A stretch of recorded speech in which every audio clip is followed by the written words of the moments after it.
ವೀಕ್ಷಕರಿಗೆ ನಮ್ಮ ಪ್ರೀತಿಪೂರ್ವಕ ನಮಸ್ಕಾರಗಳು.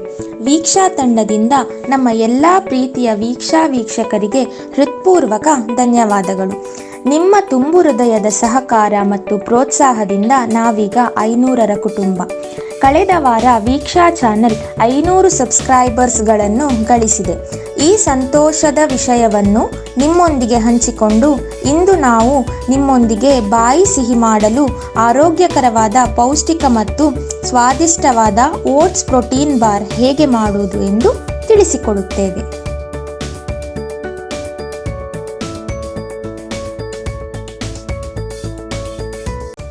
ಮೊದಲನೇದಾಗಿ ನಾವು ನಮ್ಮಲ್ಲಿ ಕೇಳಿಕೊಳ್ಳುವ ಪ್ರಪ್ರಥಮ ಪ್ರಶ್ನೆ ಎಂದರೆ, ನಾವು ದಿನನಿತ್ಯ ಸೇವಿಸುವ ಆಹಾರದಲ್ಲಿ ನಮ್ಮ ದೇಹಕ್ಕೆ ಬೇಕಾಗುವ ಪೌಷ್ಟಿಕಾಂಶಗಳು ಸಿಗುತ್ತಿದೆಯೇ? ಪೌಷ್ಟಿಕಾಂಶಗಳಲ್ಲಿ protein, fibre, calcium, magnesium, vitamin, zinc ಪ್ರಮುಖವಾದುದು. ಇವುಗಳನ್ನು ನಮ್ಮ ದಿನನಿತ್ಯದ ಆಹಾರದಲ್ಲಿ ಸೇವಿಸುವುದು ಅತ್ಯಗತ್ಯ. ಅದರಲ್ಲಿಯೂ ಪ್ರೋಟೀನ್ ತುಂಬ ಪ್ರಮುಖವಾದದ್ದು. ಇದು ನಮ್ಮ ದೇಹದಲ್ಲಿನ ಪ್ರತಿಯೊಂದು ಕೋಶದ ಸೃಷ್ಟಿ ಮತ್ತು ನಿರ್ವಹಣೆಯಲ್ಲಿ ಪ್ರಮುಖ ಪಾತ್ರ ವಹಿಸಿದೆ. ಇದು ನಮ್ಮ ಜೀವಕೋಶಗಳಿಗೆ ಇಂಧನ ಮತ್ತು ದೇಹಕ್ಕೆ ಶಕ್ತಿ ನೀಡುತ್ತದೆ.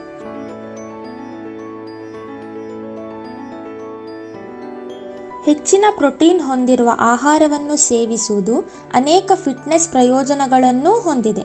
ಆದ್ದರಿಂದ ಇತ್ತೀಚಿನ ದಿನಗಳಲ್ಲಿ ಪ್ರೋಟೀನ್ ಬಾರ್ ತುಂಬಾ ಜನಪ್ರಿಯವಾಗಿದೆ.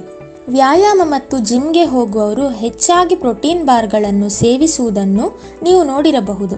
ಏಕೆಂದರೆ ಪ್ರೋಟೀನ್ ಜೊತೆಗೆ ಫೈಬರ್ ಸೇವಿಸುವುದರಿಂದ ನಮ್ಮ ಹಸಿವು ಕಡಿಮೆಯಾಗುತ್ತದೆ, ಅರ್ಥಾತ್ ಆಗಾಗ ತಿನ್ನುವ ಹಂಬಲವನ್ನು ಅನುಭವಿಸುವುದಿಲ್ಲ. ಇದರಿಂದಾಗಿ ದೇಹದ ತೂಕವನ್ನು ಸಮತೋಲನದಲ್ಲಿ ಇರಿಸಬಹುದು. ಈಗ ನಾವು ಇಂತಹ ಪೌಷ್ಟಿಕವಾದ ಓಟ್ಸ್ ಪ್ರೋಟೀನ್ ಬಾರ್ ಹೇಗೆ ಮಾಡುವುದೆಂದು ನೋಡೋಣ ಬನ್ನಿ. ಮೊದಲಿಗೆ ಬಾಣಲೆಗೆ 1 ಚಮಚ ತುಪ್ಪ ಹಾಕಿ ಅದರಲ್ಲಿ 1 ಕಪ್ ಓಟ್ಸನ್ನು ಚೆನ್ನಾಗಿ ಹುರಿದು ಪಕ್ಕಕ್ಕಿರಿಸಿ. ಓಟ್ಸ್ ಭೂಮಿಯ ಮೇಲಿನ ಆರೋಗ್ಯಕರ ಧಾನ್ಯಗಳಲ್ಲಿ ಒಂದಾಗಿದೆ. ಇದರಲ್ಲಿ ಫೈಬರ್ ಮತ್ತು ಮ್ಯಾಗ್ನೀಷಿಯಂ ಹೇರಳವಾಗಿದೆ. ಇದು ಸಕ್ಕರೆ ಕಾಯಿಲೆ ನಿಯಂತ್ರಣ ಮತ್ತು ತೂಕ ಸಮತೋಲನದಲ್ಲಿಡಲು ತುಂಬ ಸಹಕಾರಿಯಾಗಿದೆ. ಗೋಡಂಬಿಯಲ್ಲಿಯೂ ಕೂಡ ಫೈಬರ್ ಮತ್ತು ಮ್ಯಾಗ್ನೀಷಿಯಂ ಅಧಿಕವಾಗಿದೆ. ಇದು ರೋಗ ನಿರೋಧಕ ಶಕ್ತಿ ಮತ್ತು ಮೂಳೆಯ ಆರೋಗ್ಯಕ್ಕೆ ಬೇಕಾದ ಪೋಷಕಾಂಶಗಳನ್ನು ಹೊಂದಿದೆ.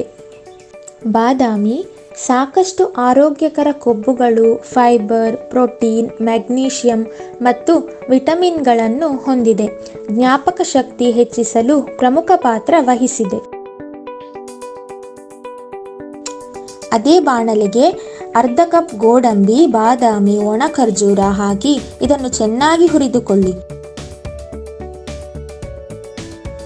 ಒಣ ಖರ್ಜೂರವು ಕೊಲೆಸ್ಟ್ರಾಲ್ ನಿಯಂತ್ರಣ ಮತ್ತು ರಕ್ತದೊತ್ತಡ ನಿಯಂತ್ರಣದಲ್ಲಿ ಪ್ರಯೋಜನಕಾರಿಯಾಗಿದೆ. ಅದರಲ್ಲಿ ಒಣ ದ್ರಾಕ್ಷಿ ಸೇರಿಸಿ ಸ್ವಲ್ಪವೇ ಹುರಿದು ಈ ಡ್ರೈ ಫ್ರೂಟ್ಸ್ ಮಿಶ್ರಣವನ್ನು ಬದಿಗಿರಿಸಿ. ಕಪ್ಪು ದ್ರಾಕ್ಷಿಯು ನಿಮ್ಮ ಕೋಶಗಳನ್ನು ಹಾನಿಯಿಂದ ರಕ್ಷಿಸಲು ಸಹಾಯ ಮಾಡುತ್ತದೆ. ಈಗ ಅದೇ ಬಾಣಲೆಯಲ್ಲಿ ಕಪ್ಪೆಳ್ಳು, ಬಿಳಿ ಎಳ್ಳು, ಅಗಸೆ ಬೀಜವನ್ನು ಹುರಿದುಕೊಂಡು ಪಕ್ಕಕ್ಕಿರಿಸಿ. ಎಳ್ಳು ಬೀಜಗಳಲ್ಲಿ ಕ್ಯಾಲ್ಸಿಯಂ ಹೇರಳವಾಗಿದೆ. ಕೂದಲಿನ ಬೆಳವಣಿಗೆ ಮತ್ತು ಚರ್ಮದ ಕಾಂತಿಯನ್ನು ಹೆಚ್ಚಿಸಲು ಉಪಯುಕ್ತವಾಗಿದೆ. ಅಗಸೆ ಬೀಜಗಳಲ್ಲಿ ಒಮೆಗಾ 3 ಹೇರಳವಾಗಿದೆ. ಇವುಗಳಲ್ಲಿ ಉತ್ತಮ ಗುಣಮಟ್ಟದ ಪ್ರೋಟೀನ್ಗಳಿವೆ ಹಾಗೂ ಇದು ರಕ್ತದೊತ್ತಡವನ್ನು ಕಡಿಮೆ ಮಾಡಲು ಸಹಕಾರಿಯಾಗಿದೆ.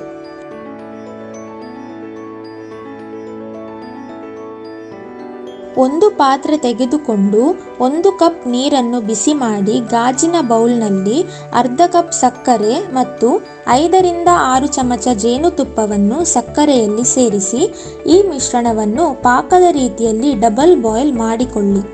ಸಕ್ಕರೆ ಪಾಕ ಬಂದ ನಂತರ ಕೆಳಗಿರಿಸಿ. ಇಲ್ಲಿ ಗಮನದಲ್ಲಿರಬೇಕಾದ ವಿಷಯವೇನೆಂದರೆ ಜೇನುತುಪ್ಪವನ್ನು ನೇರವಾಗಿ ಬಿಸಿ ಮಾಡಬಾರದು. ಇದು ಆರೋಗ್ಯಕ್ಕೆ ಹಾನಿಕರ. ನಾವು ಇಲ್ಲಿ ಸಕ್ಕರೆ ಮತ್ತು ಜೇನುತುಪ್ಪದ ಮಿಶ್ರಣವನ್ನು ಮೊದಲೇ ತಯಾರಿಸಿ ಇಟ್ಟಿದ್ದೇವೆ. ನಿಮಗೆ ಬೇಕಾದಲ್ಲಿ ಸ್ವಲ್ಪ ತುಪ್ಪವನ್ನು ಸಹ ಅದರೊಂದಿಗೆ ಬಳಸಬಹುದು. ಇಲ್ಲಿ ನಿಮಗೆ ಬೇಕಾದಲ್ಲಿ ಹುರಿದಿಟ್ಟ ಓಟ್ಸನ್ನು ಮಿಕ್ಸಿ ಜಾರ್ನಲ್ಲಿ ಹಾಕಿ ಪೌಡರ್ ಮಾಡಿ ಕೂಡ ಬಳಸಬಹುದು. ಈ ಹುರಿದಿಟ್ಟ ಎಲ್ಲ ಮಿಶ್ರಣವನ್ನು ಒಂದು ಪಾತ್ರೆಗೆ ಹಾಕಿ ಅದಕ್ಕೆ ಸಕ್ಕರೆ ಮತ್ತು ಜೇನುತುಪ್ಪ ಪಾಕವನ್ನು ಸೇರಿಸಿ ಚೆನ್ನಾಗಿ ಕಲಸಿಕೊಳ್ಳಿ. ಸಕ್ಕರೆ ಬದಲಿಗೆ ಬೆಲ್ಲವನ್ನು ಸಹ ಬಳಸಬಹುದು.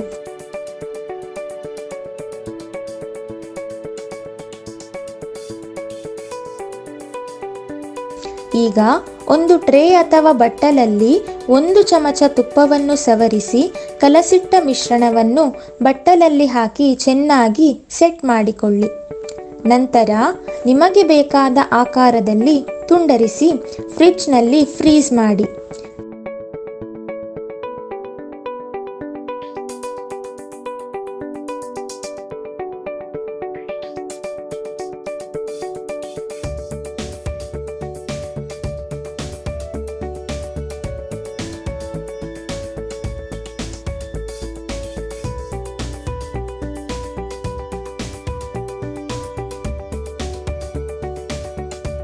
ಈಗ ನಮ್ಮ ಓಟ್ಸ್ ಪ್ರೋಟೀನ್ ಬಾರ್ ತಯಾರಾಗಿದೆ.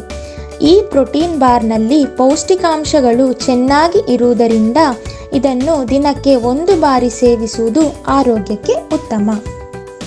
ನೋಡಿದ್ದೀರಲ್ಲ ವೀಕ್ಷಕರೇ, ಮನೆಯಲ್ಲಿಯೇ ಸುಲಭ ರೀತಿಯಲ್ಲಿ ಪೌಷ್ಟಿಕ ಮತ್ತು ರುಚಿಕರವಾದ ಪ್ರೋಟೀನ್ ಬಾರನ್ನು ಹೇಗೆ ಮಾಡುವುದೆಂದು. ನೀವು ಇದನ್ನು ಮನೆಯಲ್ಲಿಯೇ ಟ್ರೈ ಮಾಡಿ ನಿಮ್ಮ ಅನಿಸಿಕೆ ಅಭಿಪ್ರಾಯವನ್ನು ಕಮೆಂಟ್ ಬಾಕ್ಸ್ನಲ್ಲಿ ತಿಳಿಸಿ. ಈ ವಿಡಿಯೋವನ್ನು ಲೈಕ್ ಮಾಡಿ, ನಿಮ್ಮ ಆಪ್ತರೊಂದಿಗೆ ಶೇರ್ ಮಾಡಿ. ನಮ್ಮ ಚಾನಲ್ ವೀಕ್ಷ ಸಬ್ಸ್ಕ್ರೈಬ್ ಮಾಡದಿದ್ದಲ್ಲಿ ಸಬ್ಸ್ಕ್ರೈಬ್ ಮಾಡಲು ಮರೆಯದಿರಿ. ಧನ್ಯವಾದಗಳು. ಆರೋಗ್ಯವಾಗಿರಿ, ಸುಖವಾಗಿರಿ.